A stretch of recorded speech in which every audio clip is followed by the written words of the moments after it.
Os municípios, nós temos, né? O município é uma criação quase brasileira, né? Porque eu não conheço ninguém que tem município. Município é só o Brasil que tem município, né?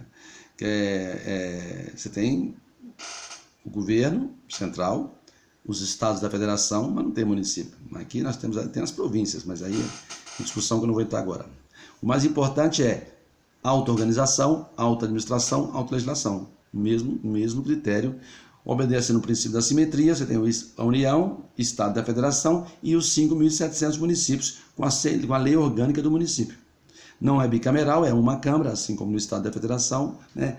Lei orgânica do município, regido uma lei orgânica com 2/3 dos membros da Câmara Municipal, prefeito e vice-prefeito e vereadores, auto-administração e auto-legislação. A formação dos municípios se dá pela criação, incorporação, fusão e desmembramento. Tem legislações que regulamentam a criação dos municípios. Uma lei complementar federal, estudo de viabilidade municipal, plebiscito, lei estadual que permita a criação, né? E o plebiscito é condição de procedibilidade para criar esse município. É muito comum aí o pessoal criar os municípios aí, depois vem um monte de ações diretas de inconstitucionalidade, aí o Supremo acaba validando por situações de interesse público, né? Claro que isso já aumenta despesas e aí gera uma série de problemas e também pode promover desenvolvimento. Vai depender de quem está administrando essa discussão de novas receitas que podem aparecer aí com a criação do município. Compete aos municípios, lá no artigo, né, 30 e 29. Então você tem aqui, eu já pulo aqui, o município, né, reger-se por lei orgânica, votar em 2 turnos, eleição do prefeito, tudo no artigo 29, né? Competência para arrecadar tributos de sua competência, o município só tem 3 tributos: o IPTU, o ITBI e o ISS. Então, apesar de ter muitas funções, o prefeito tem pouco dinheiro para arrecadar. Por isso que ele tem que buscar dinheiro lá na marcha dos prefeitos aí contra a União, porque ele precisa de dinheiro lá para compor o fundo de participação dos municípios. Então ele vai criar, organizar e suprimir distritos, organizar e prestar diretamente sob concessão serviços de interesse local, manter cooperação técnica com o Estado e com a União, programa de educação estudantil, programa de educação infantil, porque tudo é competência do município. O ensino fundamental competente do município, o ensino médio é competência do Estado da Federação e o ensino superior competência da União. Tem que saber isso, tá? Porque o município fica com uma série de atribuições, né, para você administrar, né?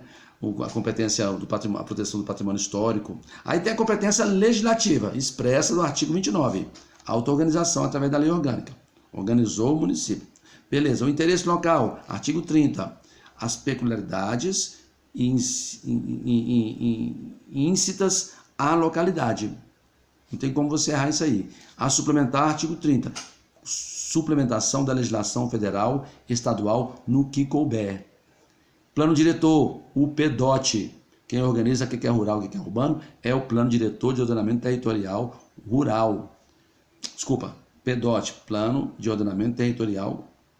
Esse PDOT, ele vai ter lá um plano diretor com um lugar que tem mais de 20 mil habitantes. E a competência tributária expressa, que eu comentei com os senhores, ISS, ITBI e IPTU. Competência do município. E essa competência constitucional. Então, se eu falo meio ambiente, a competência é comum, gente. A competência do meio ambiente, né? Concorrente. Você tem uma discussão complexa sobre isso aí. E aí, depois que você tiver superado o município, nós vamos para o Distrito Federal. O Distrito Federal também surge da transformação do antigo município neutro. E o Distrito Federal, ele vai ter aqui a sua competência no artigo 32. Porque o artigo 30 compete aos municípios. Artigo 32, o Distrito Federal.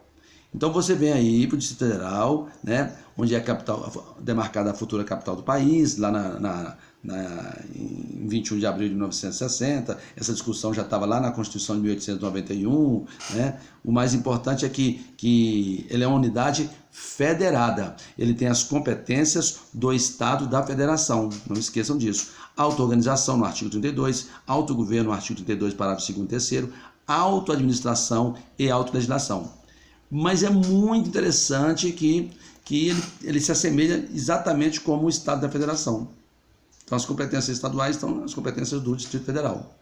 Tá bom? Não esqueçam disso. Tá? Pode dividir o DF em município? Não. Artigo 32 expressamente veda a divisão do DF em municípios. Autonomia parcialmente tutelada pela União. Polícia Penal, Polícia Civil, Polícia Militar e Corpo de Bombeiros pertencentes ao Distrito Federal. Artigo 32, parágrafo 4º. Tá certo? Essa parte de segurança pública.